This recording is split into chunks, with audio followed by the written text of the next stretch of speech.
Origin Jan, UX, and this is The History of Paper Money, Lay Down the Law, Extra History Part 4 by the channel Extra Credits. What happens when you really try to put paper money doctrine into practice? And why would you put a gambler, womanizer, and fugitive criminal like the ironically named John Law in charge of running it? Yeah. So another guy is apparently gonna take a shot at this. It's gonna be fun.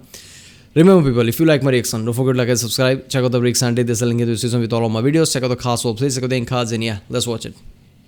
Last we left off, paper money doctrine was just starting to be established, with people like Nicholas Barbon beginning to explore the radical idea that gold and silver didn't have any inherent value, only the value we gave them. Which leads inevitably to the argument that, in using gold and silver, we tied ourselves to a system that has all the disadvantages of a commodity currency without really securing for ourselves anything more tangible than what we'd get with paper bills. Today, we get to watch what happens the first time someone really tries to put paper money doctrine into practice.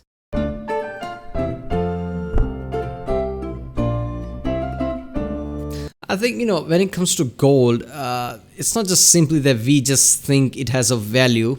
So it has a value and you can purchase anything with it. No, gold is not in abundance in a way, right? So there's not gold just lying around everywhere. So it's a rarity, it's a commodity. So we gave it a value. So if somebody does a service or provides some goods or something, they get gold, right? This has become universal throughout the, everywhere, every country. So it implies that whenever somebody has lots of gold, that person either gave some service or gave some certain goods. That's why that person has gold. So now anybody, sells something to that person, takes the gold. It's implied that that same deed is transferred to the other guy. So basically the goal is, in a way, it says that, somebody did some kind of a, service for somebody or did, sold some kind of goods or some necessity or something. That has become a symbol because gold is rarity. Nobody can just find it just lying anywhere and just use it as a currency because that doesn't make sense. Why would somebody sell their hard-earned crops just because somebody found a rock somewhere? No, gold had become like that. Gold symbolizes somebody did something. If you just replace gold with just paper money and just write paper money everywhere and just say that this has value and just try to buy crops and things that people people put real effort into it, it's gonna bust eventually because everything has to translate into some kind of a service or good. So that's why every time somebody just thinks of a paper money, they just, boost its stock prices and things. They just, boost it over and over again and suddenly it busts because there is no real value behind it because no goods or no trading done behind it. It's just, just inflation basically. John Law, the son of wealthy Scottish goldsmiths turned bankers. Until his 17th year, he followed the family trade, but when his father died, he decided that banking was too honest of an employment for him and moved to the seedier side of London. There, he rapidly found that women and cards were far more to his liking than ledgers and receipts. He lived it up as the rake and rogue of lower London, but between the fast women, the high fashion, and the low cards, he more than once ended up having to run home and ask mom for a loan just to get by. But it all came to a head one foggy evening in Bloomsbury Square. Law had a rival for one of his lady loves. A drunken quarrel turned into a duel. Blades were drawn. A step, a thrust. One man fell, red between the pavers. Before he could flee, Law was apprehended. He was hauled before the famous hanging judge, Salathiel Lovell, and sentenced to death. As he awaited the gallows, though... Famous hanging judge, so that means that judge always basically rules to hang somebody. That's just effed up. His friends and benefactors got his sentence commuted to manslaughter, and he was slapped with a fine and released. But the family of his rival was pulling strings too, and they appealed the decision. This time, Law knew to flee. He hightailed it to the Dutch Republic, enjoying the coffee houses, the gambling, and perhaps most of all, the stock market of Amsterdam. While he had always been of an intellectual bent, it's here he started to really refine his ideas, both about gambling and finance. Watching this small republic with none of the natural resources of the other great countries of Europe dominate the world's economic landscape galvanized his thoughts. He reasoned that if he could just understand what had created such an economic revolution there, he could export it to nations with more natural advantages. So he spent half a decade considering the problem, and all this reasoning led him to one conclusion. It was the supply of money and the availability of credit that made the Dutch Republic such a powerhouse. And where did he see the bottleneck in the availability of money and thus the availability of credit? The supply of gold and silver. If you're only going to lend out gold and silver, you have to have the gold and silver to lend, and that puts a ceiling on the size of your economy, which, while not absolute, is a lot more rigid than paper. And so he began to formulate his treatise, Money and Trade Considered, with a proposal for supplying the nation with money, with the aim of getting his native Scotland to create a national bank. Unfortunately, Scotland was destitute from risky Central American ventures and a failed harvest. The Scots were in no mood to take a risk on some theory. To cap the whole thing off, the Act of Union in 1707 not only crushed any chance Law had of convincing the Scottish Parliament of his plan, but also made him an outlaw in Scotland as well as England. So once more, our ironically named hero fled back to the continent. For the next 10 years, he moved between France and the Dutch Republic, speculating, gambling, and socializing. But Law was always one to learn from his mistakes. He no longer gambled simply as a gamble. Now it was a system. He put into practice the many ideas that translated from the financial world. He deconstructed the games he played, and worked out great tables of outcomes. He was renowned for being able to calculate precise odds on the fly and hold them all in his head. Whoa! And soon it paid off. This time, instead of gambling his way to the poorhouse, he became one of the richest men in Europe, amassing what today would probably be hundreds of millions of dollars. Wait a minute, he gambled and became one of the richest men in Europe? That's big, man. He just like, fuck that. I was kicked out of England. I was kicked out of my homeland at Scotland.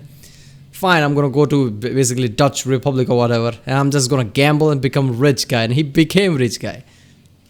There you go, people. Numbers help you. Just from cards and market speculation. But his gambling did one other thing for him. It opened doors. He was affable, charming, and very well dressed. As he gambled across Europe, he worked his way up to playing at private, very high-stakes games in Paris. Games which included some of the most powerful men of the land. And in these smoky rooms, he had far more opportunity to persuade them of his ideas than he'd had in Scotland. And the truth is, those men were primed to be persuaded. The wars of Louis XIV had left the French treasury empty, and the state burdened with insurmountable debt. The new regent and his council were looking for a way out, so when Law said that he had a plan, they listened. The plan was ambitious. He would form a central bank which would take over many of the economic functions of the state, right down to issuing money, which of course would take the form of his beloved banknotes. Most importantly though, his plan to bankroll it was genius.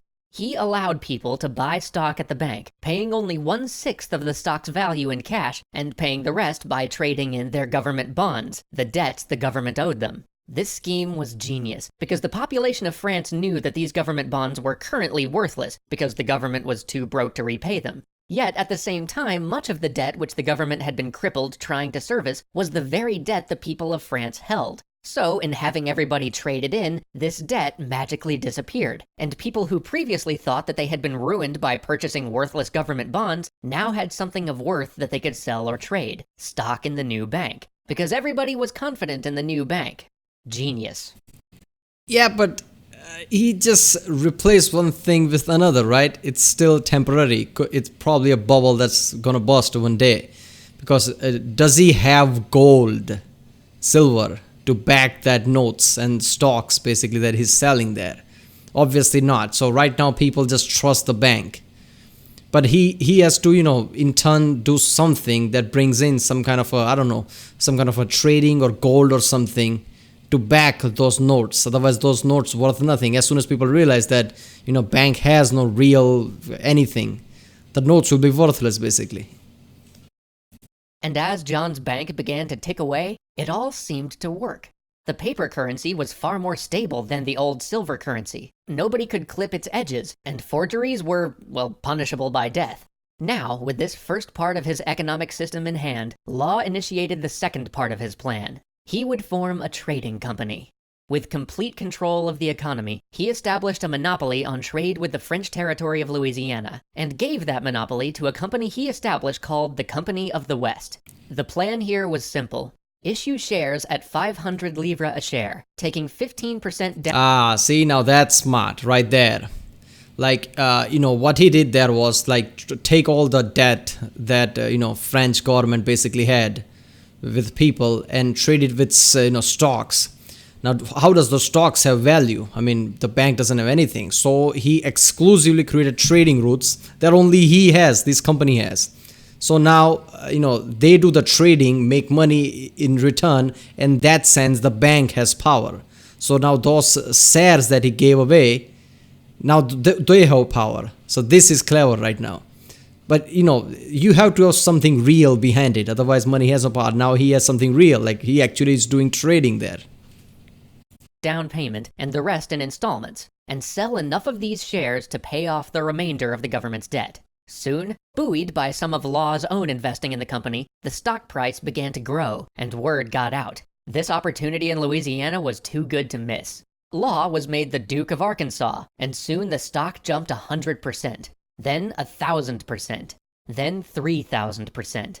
The problem was there wasn't any wealth coming out of Louisiana. When this all started, there were a mere 800 Europeans living in the whole territory, and soon Law had to resort to the expedient of offering criminals a pardon if they would marry a prostitute and move to Louisiana. Wait a minute, so this is smokescreen too? He's not doing any trading. He's just, showing that, look at that, we have exclusive trading route to Louisiana. So we have value, we are doing something. And just, this is another smokescreen? I thought he was doing actual trading and making money somehow.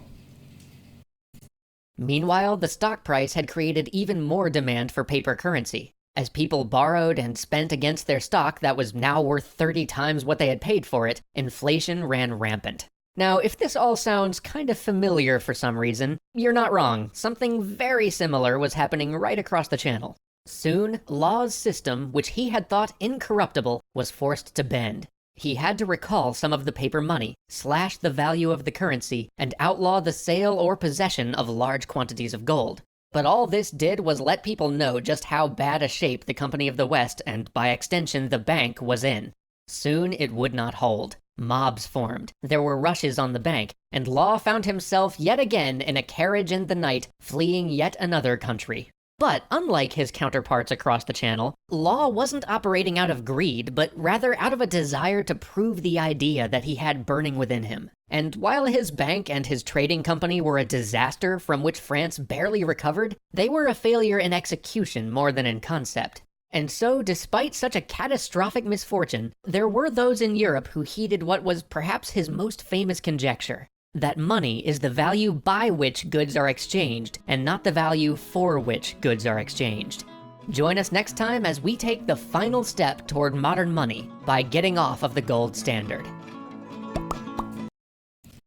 Yeah, but, just like gold, like I said in the start of the video, gold has international value because people recognize it's a rare commodity. It's not, you can't just find anywhere. And the reason a person has gold, because that person probably traded some kind of a goods or did some kind of service.